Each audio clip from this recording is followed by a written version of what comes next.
All right, guys, let's do a little review on my 2024 KTM 890 Adventure R Rally.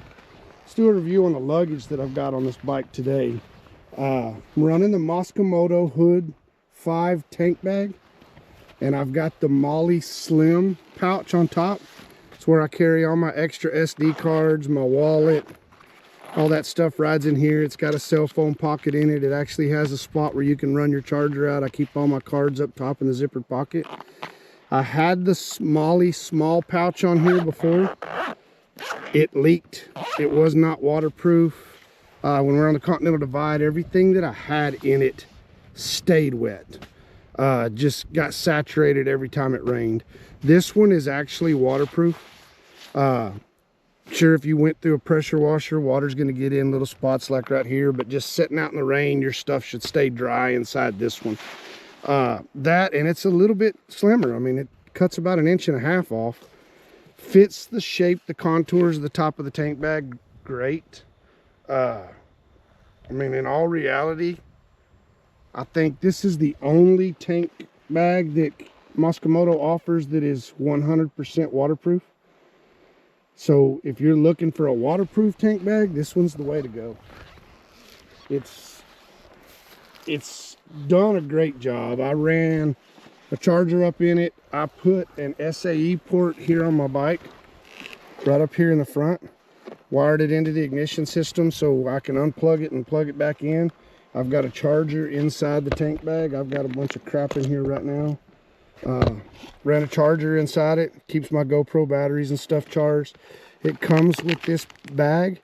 This bag, I've got some tools in it, got pens, pencils, earplugs, all that kind of stuff rides inside this bag. It's very, very handy. But other than that, I keep the rest of my stuff in there for when we're traveling and stuff like that.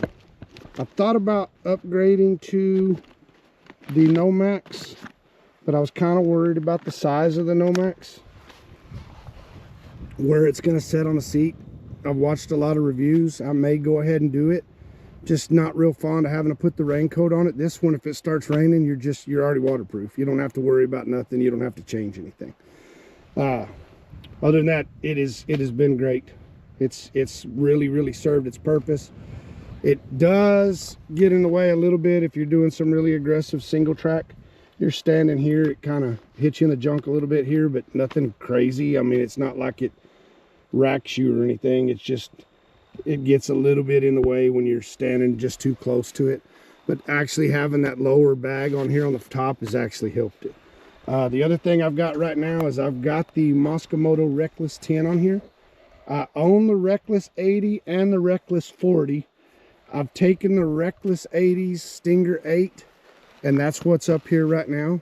I carry it with me when I've got the Reckless 10 on here, just for a little added storage, a little more peace of mind. I've got a ultra heavy duty rear tube, an ultra heavy duty front tube, and my eastbound and down moto winch is in here too.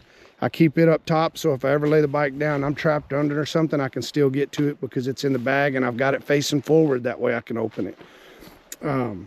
I've got my tools, tire patch stitch, all that kind of stuff rides in this bag on this side. And I've got my actual Mosko Moto first aid kit without the dry bag.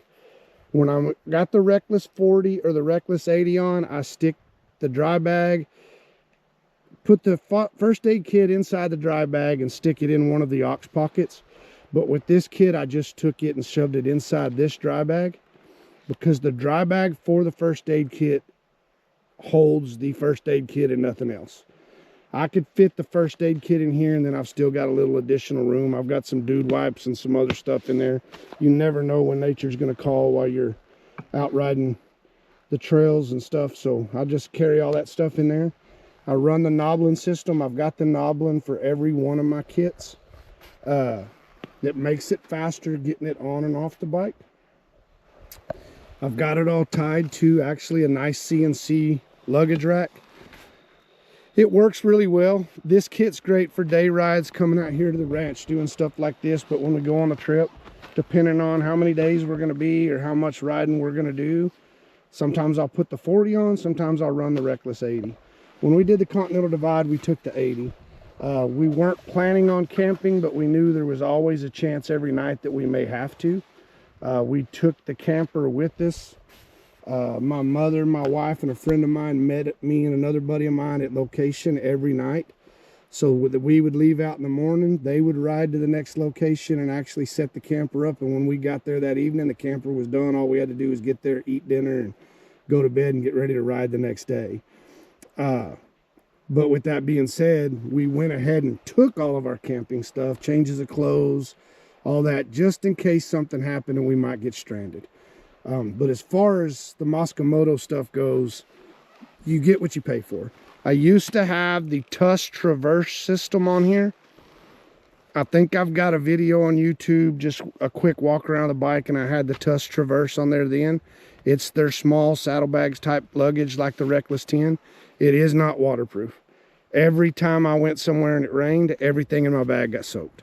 Air compressor, everything was just drenched all the time. And I could have just bought dry bags, put it all in dry bags. But I went ahead and went with buying this because I didn't want to have to buy extra dry bags, put it in. Mosko Moto just makes a lot more durable luggage. I like the way this one sits. It doesn't have the strap strapping over the top of my bike. It doesn't rustle and move around as much. It doesn't even really, on this bike, it doesn't even need the heat shield. It can't get to the exhaust. But I've got the heat shield on there where we run the 80. You can see where my 80 rubbed while we were on the trip. Other than that, Mosko Moto, great stuff. I'll do a review later on the 80 and the 40. But as far as this setup goes, running the Stinger 8, the regular 5-liter ox pockets on each side that come with it, or the bags that would fit in an ox pocket.